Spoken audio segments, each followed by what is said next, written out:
Before this video starts, we are going to watch a doogile clip posted by Bastion. Wait, watch this. Wait, are you still here? Of course. Isn't that a crazy concept that there are people, like, I'm just calling this spread out, like, they just don't even know what a no reset run. So, in case you have no idea what happened, doogile just dropped 6 gravel into lower treasure, then lit a TNT, the TNT fell on top of the gravel and exploded the magma cube spawner. So when he opens his pie chart, there is no blue slice indicating a mob spawner. And so in this video, I am going to teach you how you can do exactly the same. I have done a bit of testing and I found a pretty consistent and fast method of doing exactly what doogile did. So let's just get right into it. So before I start explaining anything in detail, I will show you what my method looks like in real time. So I'm gonna begin now. And we are done here. This TNT will fall and break the spawner. So let's start off by explaining that this lava pool is exactly 2 blocks deep at most parts. There are a few points where it's 1 block deep, and of course there are these consistent 1 by 1 block platforms. And the way these platforms generate is consistent. So this one will always be the closest one to the spawner. And this is like the second closest one, this is the third closest one, and this one is the fourth closest one. And so if we use this platform, we only need to drop 1 gravel and a TNT for it to blow up.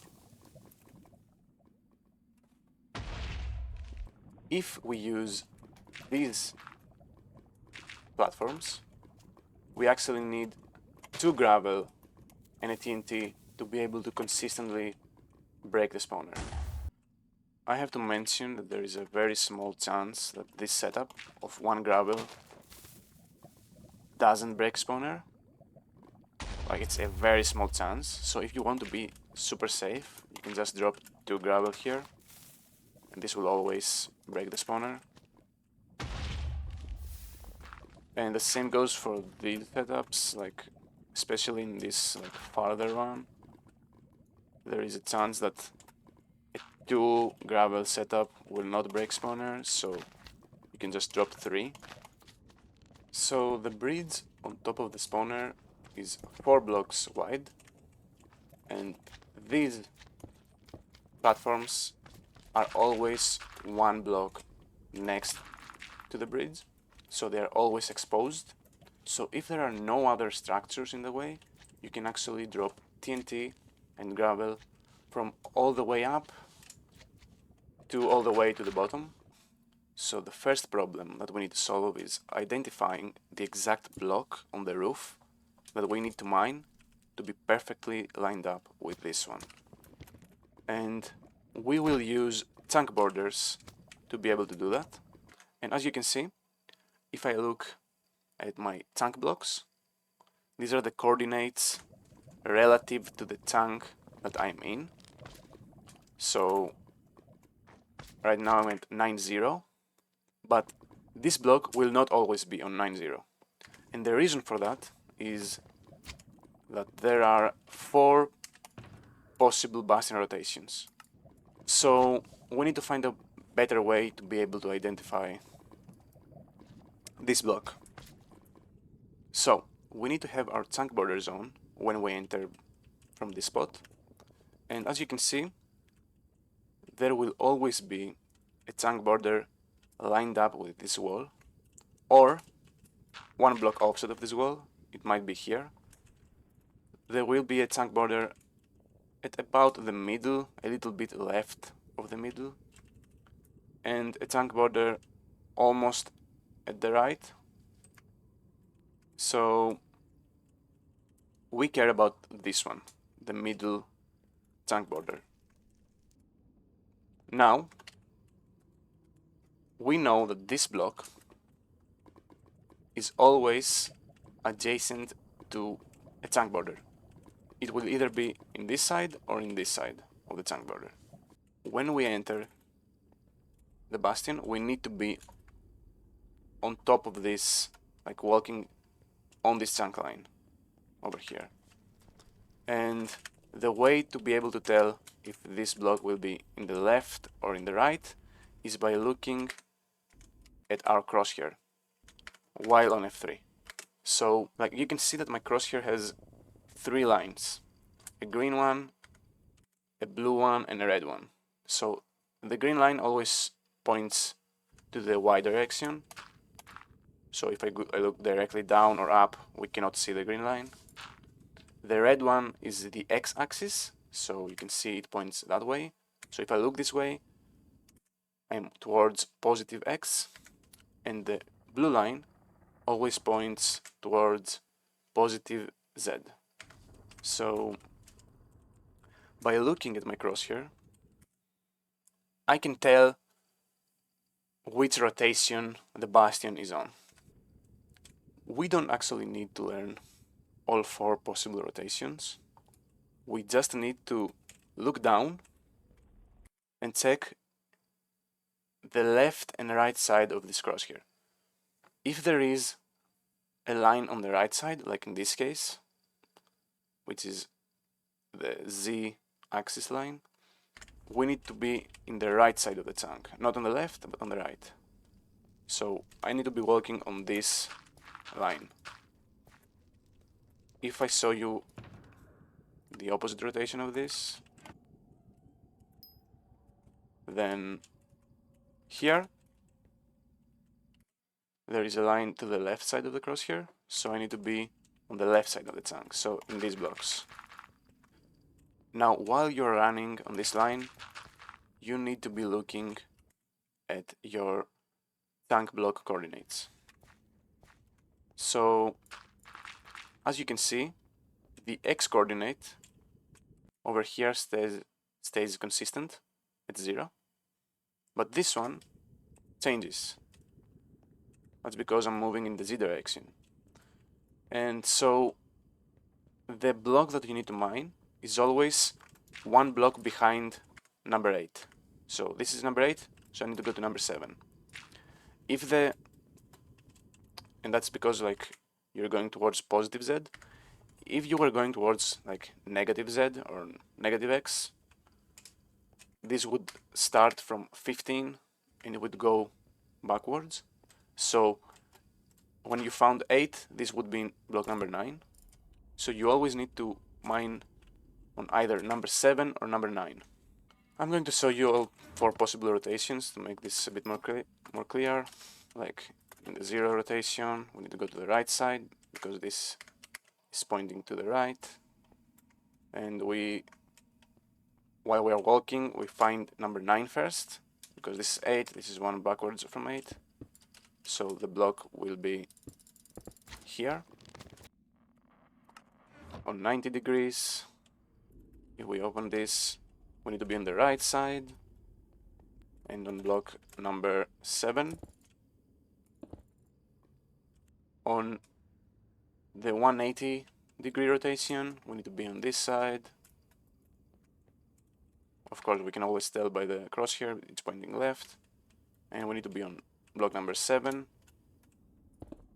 And if we mine here, we are perfectly lined up. And for 270, we need to be on the left, and on block number 9. This is actually already open, and we are lined up perfectly. The fact that these blocks are consistent relatively to each other is very good, because if we know this block, then we can tell where these blocks will be, because this one will always be like 3 blocks away. Like we leave 2 blocks and mine in the 3rd, and this one will be 5 blocks across, so 1, 2, 3, 4, and then the 5th block is this, and same with these ones. So a lot of the times when we mine, like I'm gonna start doing this, I'm gonna go to the left, block number 9. I'm gonna mine. As you can see, there is something in the way. There is this thing. So when you find something in the way, you can either go 2 blocks here and check, and this one is actually exposed,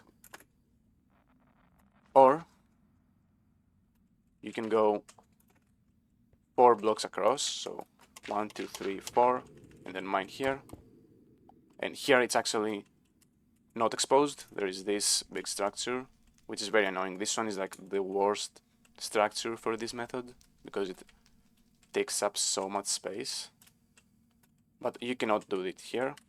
But if this was exposed, we would actually be on this block, and there is the 4th block, which is 2 blocks across here, which is also not exposed, and it's here.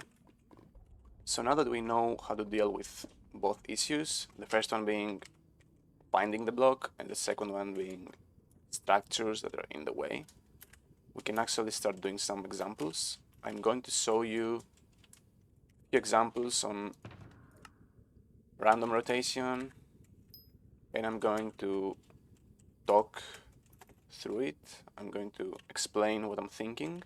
But before I start, I have to say that there are some cases where it's just not worth doing this method. So if you like mine and there is a structure in the way and you know you cannot do any of the backup platform blocks, then you should just leave and start doing the route. You should just not waste your time. But I think it's like at the top level, if you are actually entering from behind and this is on your line, I think it's very worth it to just check the first block, and if it's possible you do the method. If it's not, you just start doing the route normally.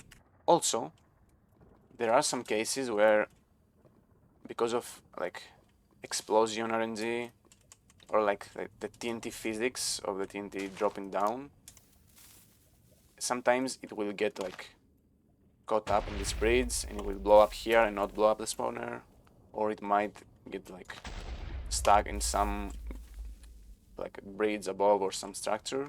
So this method is not 100% consistent. This is just a little disclaimer. So it's always good to check, like when you're doing the route, to check your pie chart if like the spawner is gone or not.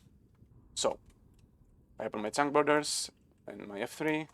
I can see that this is showing the right side, so I need to be here. I'm looking at this number increase. So if it's increasing, it's number 7, not 9, because you always need to go, you need to find number 8 and go 1 block behind. So in this case, this is number 7. I'm going to mine here. This is exposed, so just drop 1 gravel and a TNT, and this will explode. This is number 9. And don't fall down, of course. So here, I can see this block. So I'll just drop TNT. It looked like it might not be possible because of this, but if you can see the block, that means that there is a clear line that's not being obstructed. Go here. This is showing to go to the left side. So I'm on the left side of the chunk. I'm going to number 9 here. This is like I can already see the block, so I'm just gonna drop 1 and a TNT. It's good to block up.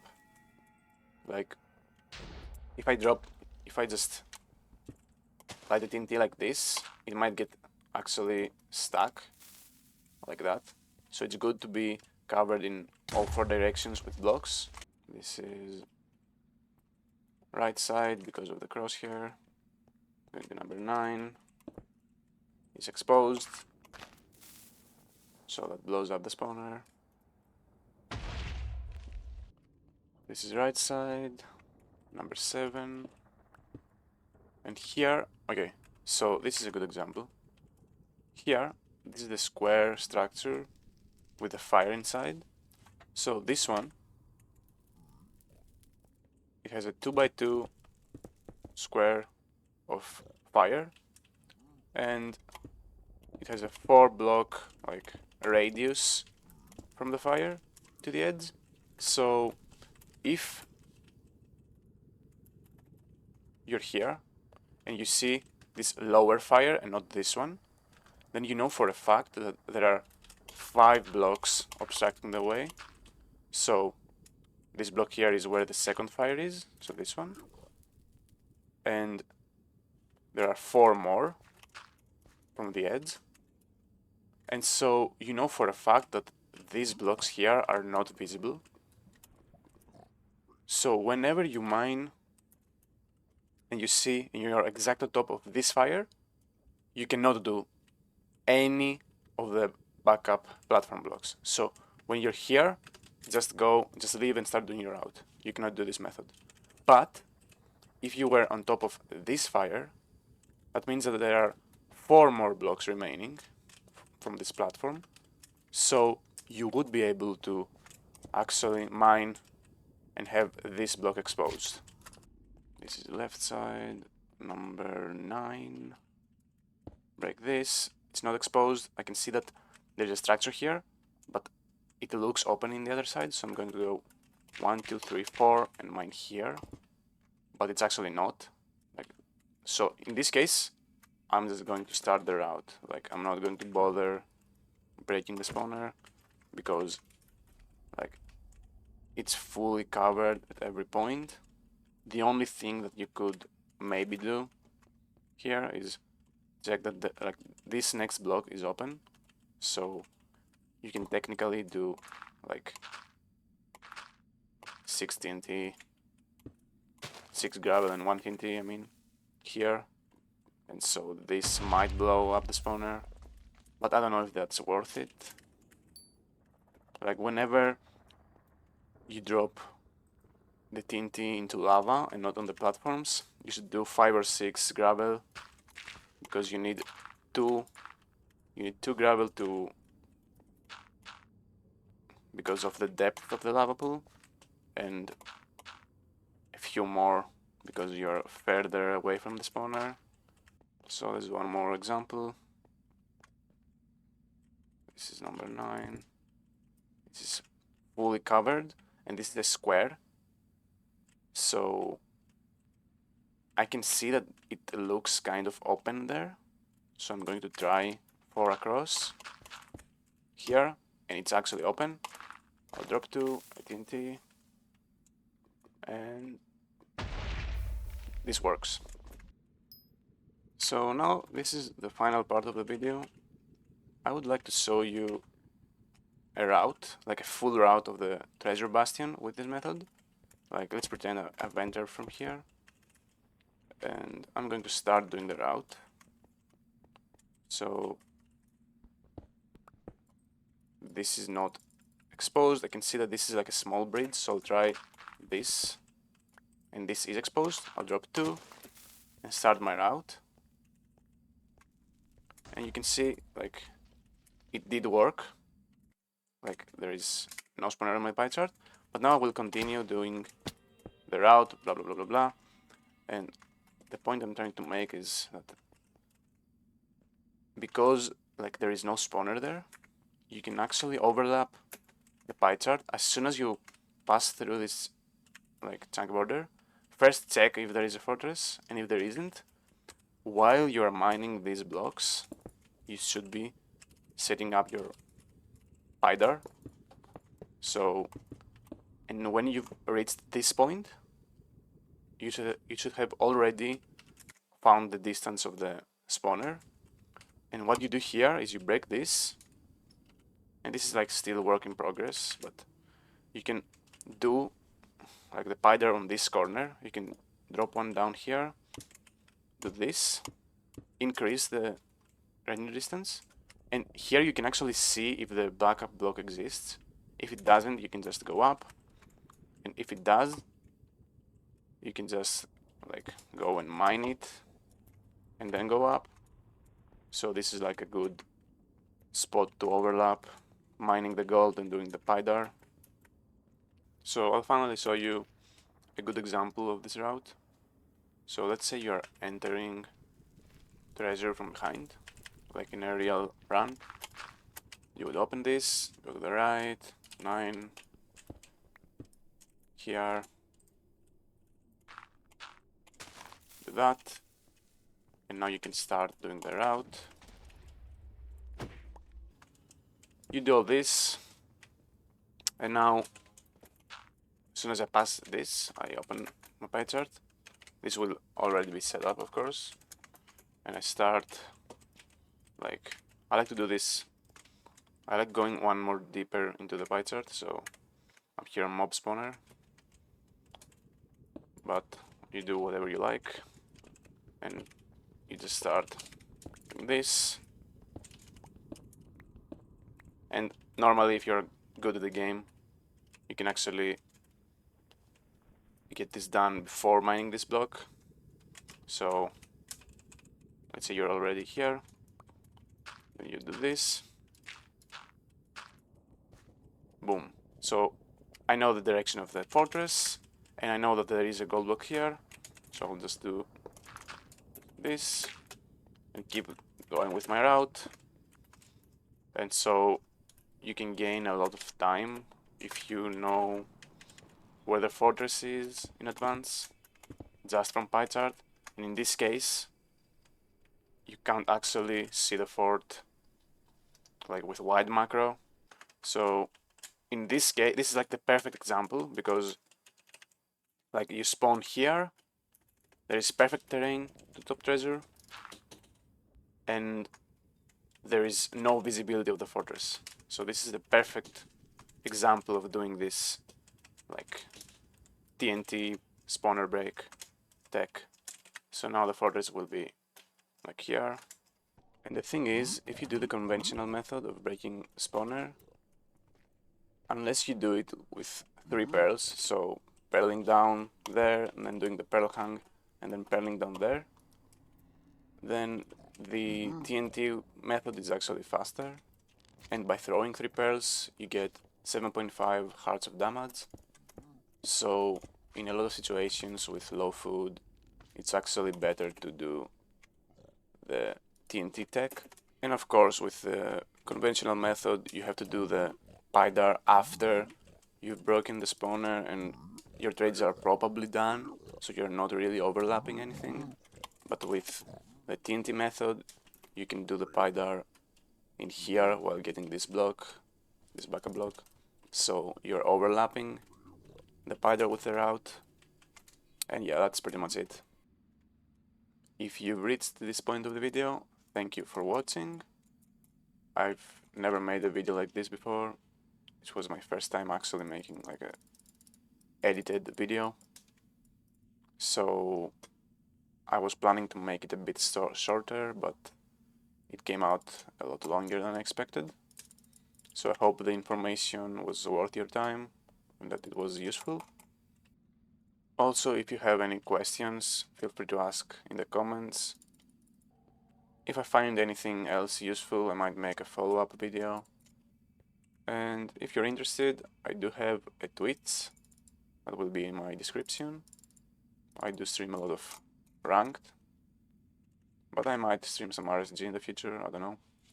So yeah, that's pretty much it. Thank you for watching, and see you next time.